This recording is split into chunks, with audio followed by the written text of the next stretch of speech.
Please welcome Chris Smalls.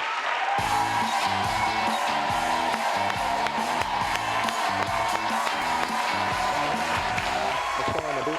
Welcome.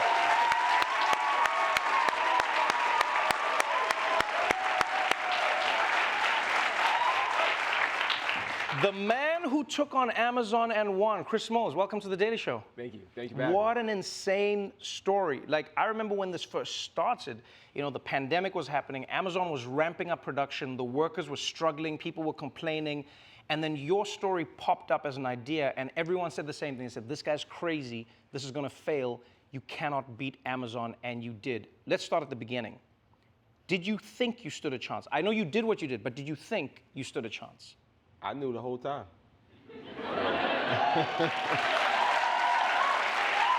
You knew you were going to. The reason I ask you that is because, like, Amazon, like, people have tried to form unions in some of Amazon's other warehouses. They fail dismally. Like, Amazon's got a really good marketing program inside. You know what they do as an Amazon worker. Talk me through that process. So you were inside Amazon. You're working, right? Well, I was fired 2 years ago after I let a walkout, but I worked for the company for almost 5 years. I started in 2015 in New Jersey. So I was promoted up to a supervisor level. I was in that position for 4 years, up until my termination. And I definitely learned the ins and outs of the warehouse and the operations. I trained thousands of their employees, hundreds of their management that are now upper management to this day. So for me, organizing was just, I'm playing for a different team, and I'm with the people. I love that.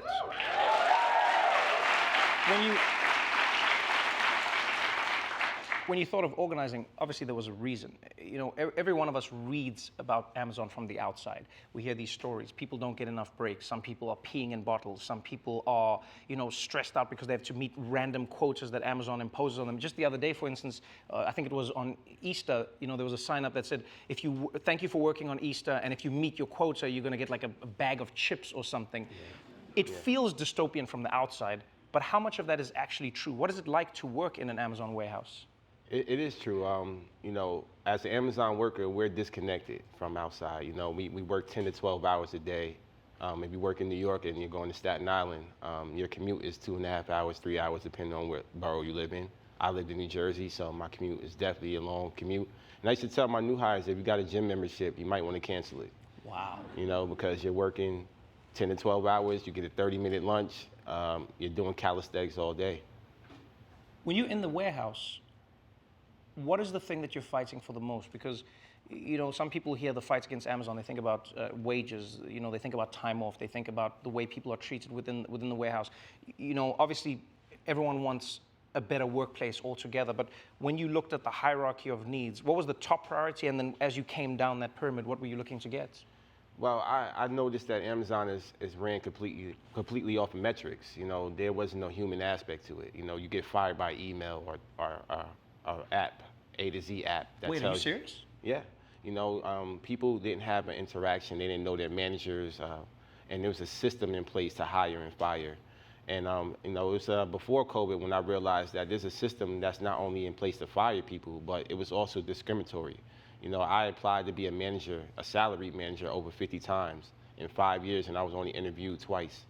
So it wasn't fair, it wasn't consistent with everybody that worked there. And I knew before COVID that something had to be done. And when COVID hit, it was a life or death situation, I decided to take further action. When you look at how to start a union, one of the hardest things is, if I understand, correct me if I'm wrong, is you need 30% of the signatures of the workers to begin the process. Yeah. One of the hardest reasons you can't do that at Amazon is because they hire and fire so quickly. So how did you get around that obstacle of getting people on board and then having them be around long enough to be part of the beginnings of a union? Yeah, well, education is key. You know, we had to educate them on what the union provides, educate them on laws that protect them without a union. So certain protections we do have that workers don't even know. So we had to make sure that we are educating the workers to get to a point where they start organizing themselves. And once we got to that point, we said, okay, you know, we're not going to go for, there's 4 facilities over there. We're not going to go for all 4. We're going to break it down and go one by one by one And I think Amazon was caught off guard by that. They thought that we were going to go for all 4, which we did try, and we had to withdraw. But then we changed up our strategy and started doing it one by one. We were able to get to our threshold. They came for you as well. You know, I saw one of the emails that circulated from, you know, you never know where it comes from, but inside Amazon, where they came after you. You know, they would disparage you to the other workers. One of the worst things I saw they wrote about you is they said, he's unintelligent, he's not well-spoken enough to start a union, no one should follow this guy. I mean, basically they were like, he's a rap black man, essentially was what they were saying about you. And so they're telling people, don't trust him, and they were saying, he can't do this. Now, obviously, you proved them wrong. You know? Well, they said it. They said it about you. And I wondered, like, because you were a rapper before you started working, you know, in warehouses, and I wondered, did you take this as a rap beef? Were you like, oh, okay, we're doing this? Was there a piece of you that was like, all right, Amazon, we're doing this? This track coming. No, you know what? I haven't rapped in so long. I haven't rapped since you know, my college years. But I guess it just keeps resurfacing. Yeah. You know, media, they dig into your past. And, oh yeah, they do, definitely. So you know, I haven't rapped in so long, but you know, my mom would tell you, you know, my voice is meant for something else. So I love yeah, that. this is it. I really love that. So then let's talk about the future. You're in an interesting situation now where, so you are the ALU president, right? You've done something that no one thought was achievable. The vice president, as I understand, still works at Amazon, which was a smart move because you wanted someone on the inside. What are you looking to do now? Because I know this is not the end. This is the beginning of the story, you know. And when the union was formed, you even, you know, sent a message out to Jeff Bezos. It was like pretty direct, where you were going like, this is the beginning. This is only the beginning. Yeah, and you absolutely. thanked him. That was interesting to me. You thanked him for flying in his penis-shaped rocket. No, I'd love to know why you think that was so significant. Why do you think that actually helped with the unionizing efforts? Well, you know, while he was up there, it was true. You know, we were outside. I was outside signing workers up. So I was just telling the truth. You know, and he needed to know that. You know, he thanked us when he came back. You know, we paid for that trip. So, you know, in this case, we wanted to remind him that you keep going to space, we're going to continue to unionize. I love that. Damn.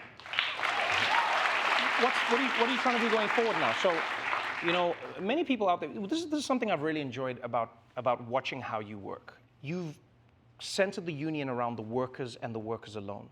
You know, politicians will always try and make it like the union is theirs. You know, they'll go like, oh, this is the Democrats, this is the Republicans, and you've gone like, no, this is the workers' union. Yeah.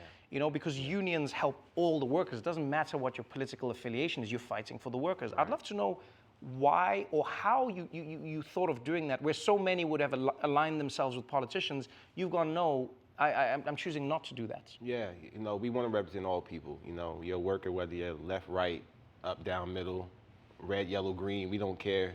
We want to make sure that it's all inclusive, and putting workers in the driver's seat, that's the ultimate power.